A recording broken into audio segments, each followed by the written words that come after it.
tina mombe vakadzisa uko vadzitina dzichienda uko ndobva vadzoka.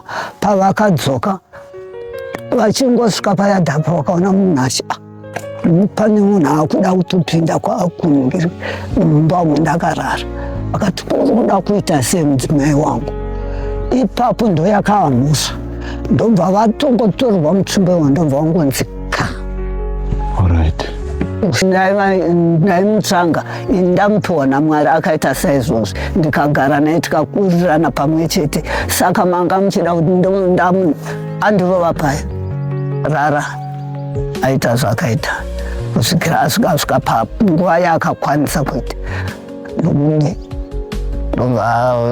azoti kwatoti chene zvashinzi chimuka ndobva ndamuka ndakufamba paya fambapo ndobva ndafamba achingotocha achingoti famba zvinzira zvayo aisvanga zvekuti ndinofamba nepanzira inondimara. Ndinorwadziwa baba vanga vasingataure nemunhu, baba vanga vasina vanorwisana nemunhu, asi chinhu nechemusana chekuti yakada kuparadza upenyu hwavo. Indanga ndakatarisa kuti ivo Mwari pavanotonga vachinditonga ivo neni ndisiyana nemhuri yangu, iye iri pakadzi wemhuri yangu.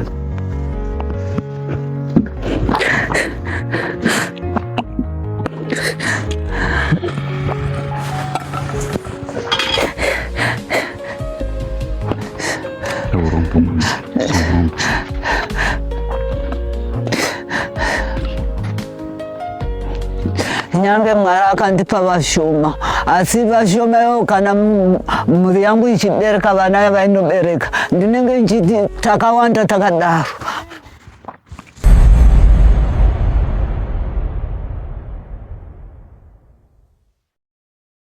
Tichisvika pamba paGogo Ngwenya vane zita rekuberekwa Esther Maganda vakazvarwa mugore ra1951 vane makore 74 kwete 82 sezvataive tanzwa nemagari vemuno.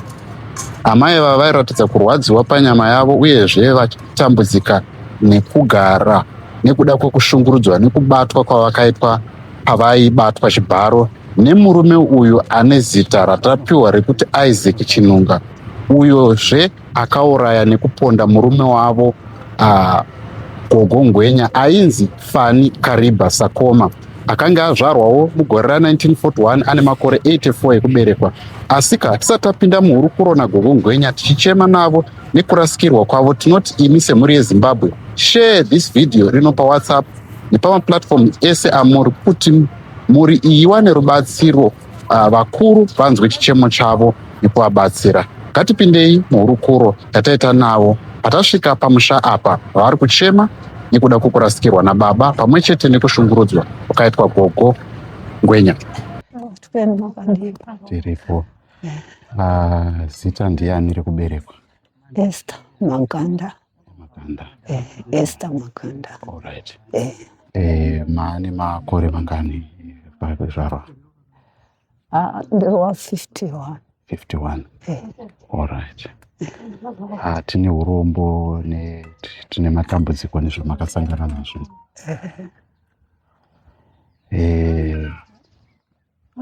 Mhuri yeZimbabwe ingade kuziva kuti dambudziko ramakasangana naro zvakafamba sei, mungatsanangurawo vanhu vakateerera kuti zvakafamba sei vangade kuziva. Baba vakabuda mumba, mombe dzichinjwa aya maruva aya. Saka pavakaedza kubuda, vabuda kudaro ndotora mutsvimbo wavo woruoko bheni mwanya unotora munenge wababa. Vatora mutsvimbo wavo kuti vasimbe pakufamba. Vanga vasingafambi zviya zvekuti unoti ka semunhu mukuru. Vaita zvekuti pfe. Saka vakatina mombe vakadzisa uko. Vadzitina dzichienda uko ndobva vadzoka. Pavakadzoka vachingosvika paya dhapo vakaona munhu achi pane munhu akuda kutopinda kwakuningiri mumba umu ndakarara. Vakati kuda kuita sei mudzimai wangu? ipapu ndo yakahamuswa ndobva vatongotorwa mutsvimbo iwo ndobva wangonzika. Alright. Usho kurova apa vachibva vangoti handinoona une ropa ndobva varohwa ndobva vawira pasi zvine simba ndokupanza futi kechipiri kechitatu zvikanzi waenda ndobva vanyarara vakadaro. Saka pandakabuda ndobva ndakumhanya ndokuenda paeji iyo ndokuhwanda ndakahwanda kudaro akabva auya netochi ndokutaira akati dombo yekuti ndinotokuchwanya ipapu chibudai ndobva ndati she wangu regai ndibude ndobva ndabuda.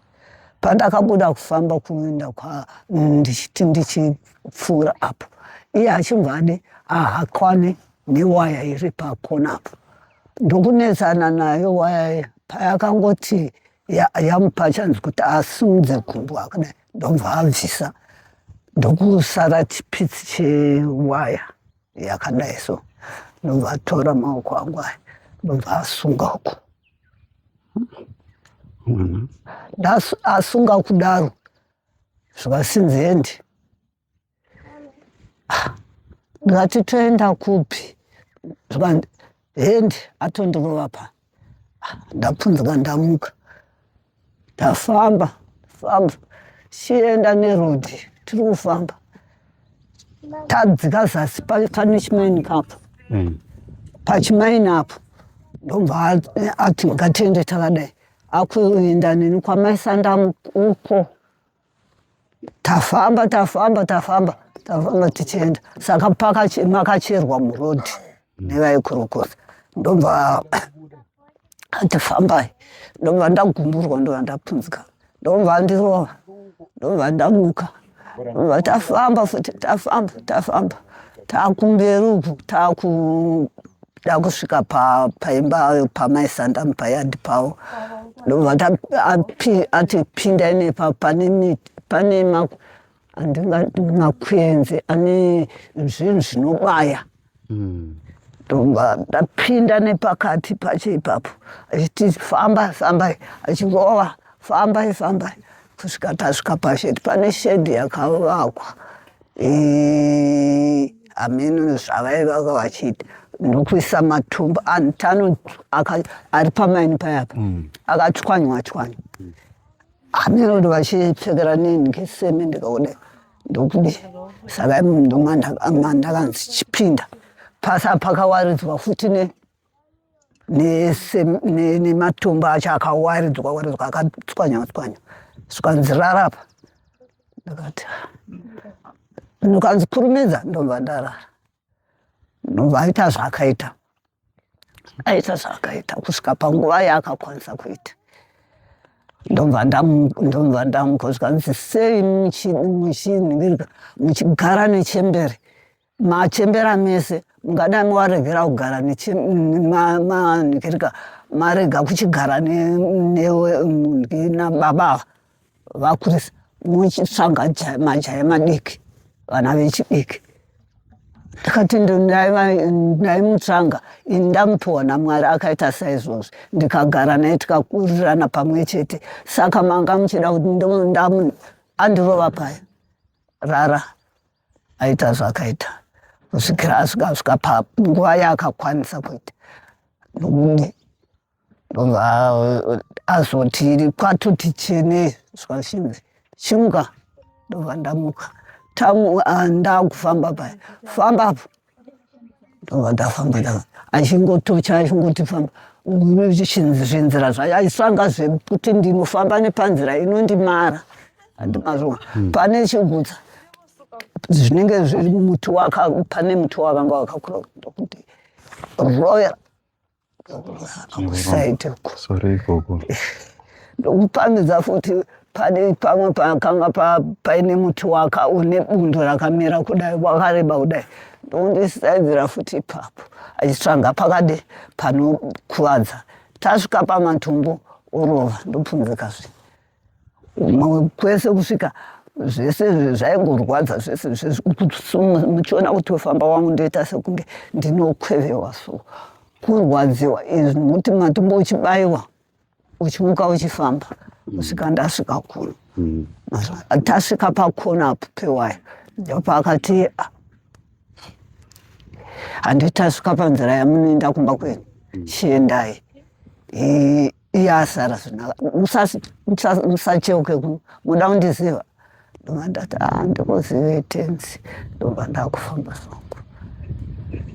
Tozonzwa kuti uyu munhu akagara kuno kwenguva ari muno, sekera anga achiziva kuti pese paari kufamba apa pane chemberi, apa pane chemberi, apa pane chemberi, apa pane chemberi. Saka aitsvanga chemberi dzega dzega. Pane vechidiki aitsvanga kuona kuti mune zvinhu zvakadii zvingandiraramisa, utora mazvona zvakaita